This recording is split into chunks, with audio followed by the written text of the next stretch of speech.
you had a passion for acting or passion for theatricals and doing everything. Did you have any inkling the fandom as you do things would be like it is? Because the fandom for you and several things that you've done is really huge. Yeah, I mean, obviously, you have to know that that comes with the territory, especially being an entertainer in the social media age. People have more access to you. I think that's cool. But no, in the beginning, to answer your question, no, I didn't imagine it.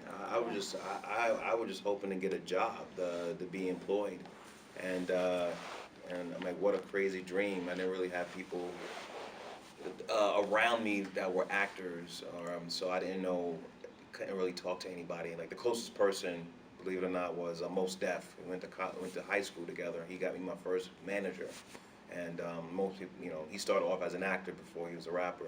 So he was probably the only person who I saw go down a path of an actor. But yeah, I was just worried about getting my first job and being consistent, and that's what I pride myself on, just maintaining consistency, just not only in my professional life but also in my personal life. What are some of the things over the years with training and being prepared for some of your roles? What is some of your the what do you feel in some of your classes and things that you've had to be prepared for? What is one of your favorite techniques or favorite coaches or anything like that? Yeah, I went to, I mean, I've been going to theater school since junior high school. So junior high school for theater, and then eventually went and got my BA in theater arts and film. And so we're talking about almost, 12 plus years of education, and plus also took a lot of classes, like HB Studios is like it's a big acting studio in New York City. But I think if I had to bring it all together, it's just being honest. It's just being honest and grounded, letting yourself be available to that character, daring to really, really explore what that character is all about. You do have to do a lot of soul searching and know about yourself. Um, I think the more you know about yourself, and obviously we change every day, every week, every decade, every year, but to to give to be brave enough to explore your characters in the same way. So I like to do a deep dive with every character that I play. So that's one element, even from junior high school. Yeah. To be the character, just be the character, just be, and just really just drop into that. Thank you for that, because I think that makes you amazing. Thank you for doing that. Oh, thanks. Yeah, that's a testament to my great teachers. Thank you. What acting method is your favorite? Like as far as, because I went to school as well I have a BA in theater performance. So, what's the one that you absolutely love, and which one is the one that you absolutely detested? Oh, that's good. Oh, these are some good questions. That's a brand new one. From one theater student to another. I like that. Yeah. I'm gonna say, I mean, off the top of the head, one that really spoke to me, and I took this acting class where we had to do a lot of Meisner, and Meisner is really based on listening. Yeah. I'm speaking based upon what you're saying. I'm reacting. Unless I'm doing a monologue, but even a monologue is a reaction to something.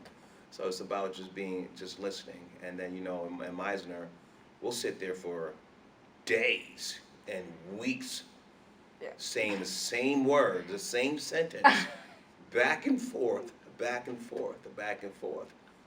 Do you hear me? Do you hear me? Yeah. Do you hear me? Do you hear me?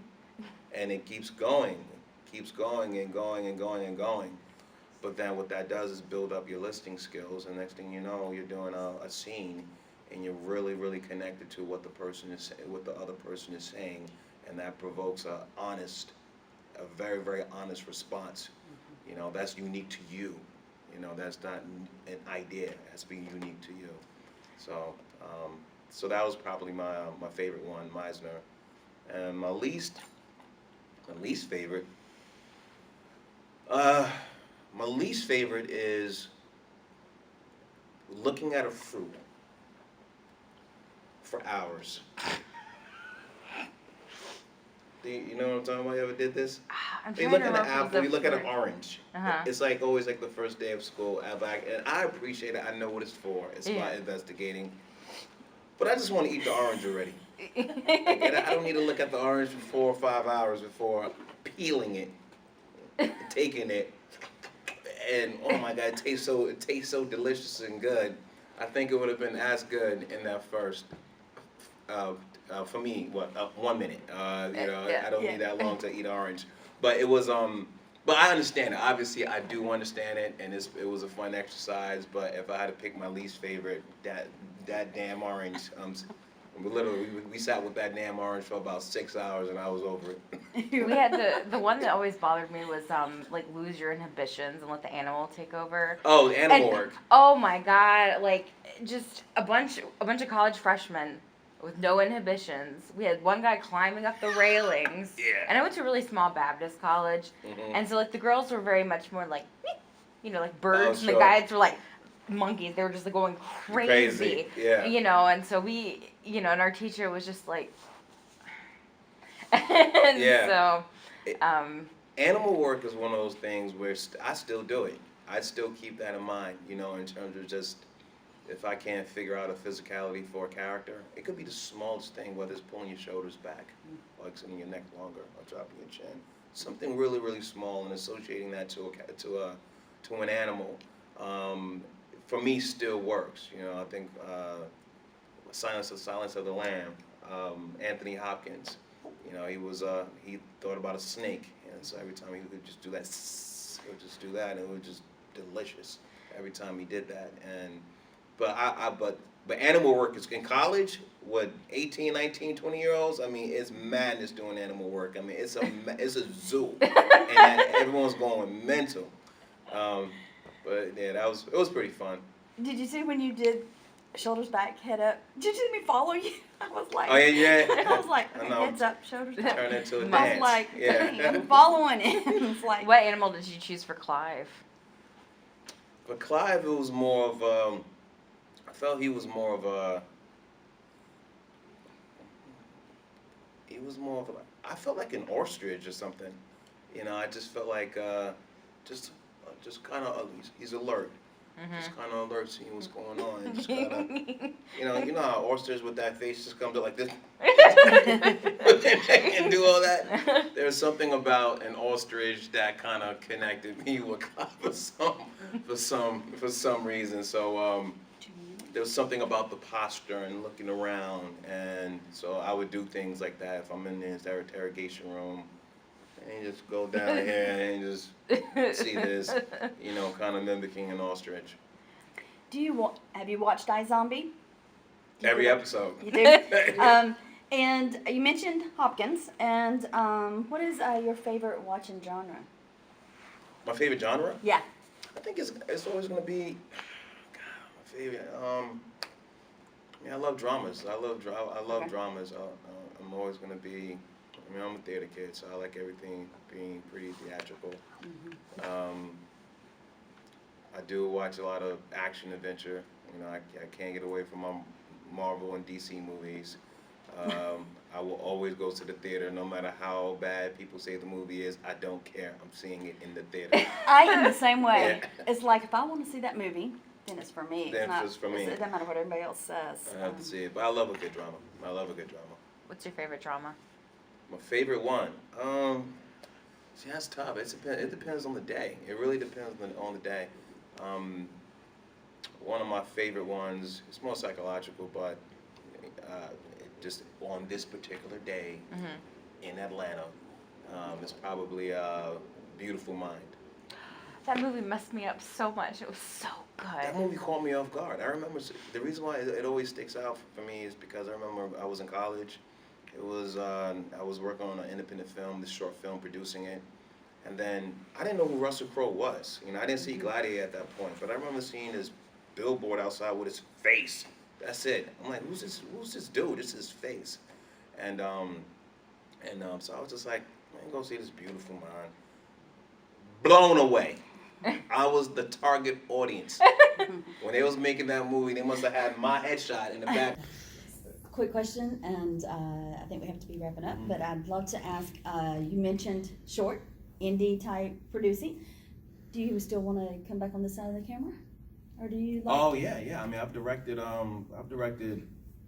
so far I've directed 4 features. I got a feature coming out called Be the Light on February 28th. Congratulations. Thank you, 2020. Yeah. That's a family musical, drama.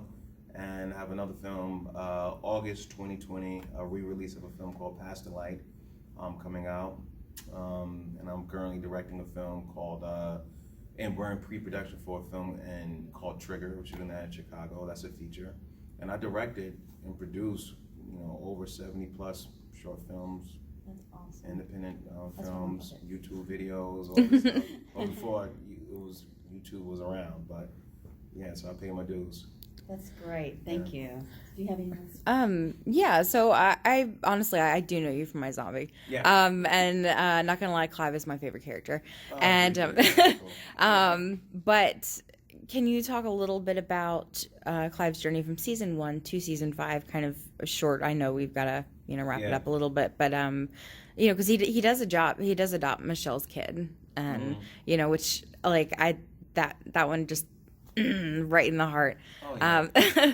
But she was wearing a Nick shirt. If you saw that too. That's a little Easter egg. Oh, okay. Oh, yeah. So talk a little bit about Clive's journey, because he was, he came in from this rookie cop to, we see a lot of vulnerability throughout the series, which I wasn't expecting, but I really enjoyed. Oh, yeah, thank you. Yeah, that's a testament to Rob Thomas and Diane Ruggiero, right? I mean, they, Clive was he's very, very, very by the book. Straight man. They made sure to tell me that, Clive is not in on the joke. There's some times I would laugh at what's going on. It's like, not Clive. Clive's at work. He's lawful good in the D&D alignment. He's on Law and Order right now. He doesn't know he's on iZombie. He thinks he's on Law and Order Criminal Intent or something. But he's at work, and so just to remain focused and stay on that, and then his vulnerability will show in a natural progression. Play a 5-season arc, not just a 1-season arc, and be patient with it. Trust us with this character. There's people who were like, "Oh my gosh, I want cut. Can't he just know already?" That's some blessing. Can't he just know already? And which I thought was actually better when Clive found out and he was in the mix and it became like this Scooby Gang. I thought things just became a lot better and it made him more vulnerable. But if Clive wasn't, if he was so available, then that moment of him finding out wouldn't have been as great as it was, I think. So it's just great that, and I'm happy that Clive had a happy ending. And spoiler alert, I think he's the only human, non-zombie. He's the only one who managed to remain human, throughout this entire pre-zombie apocalypse, in our show. So it's been fun. I think Rob Thomas and him did a great job with it. Well, awesome. Thank you. Thank you guys. Appreciate it. Yeah.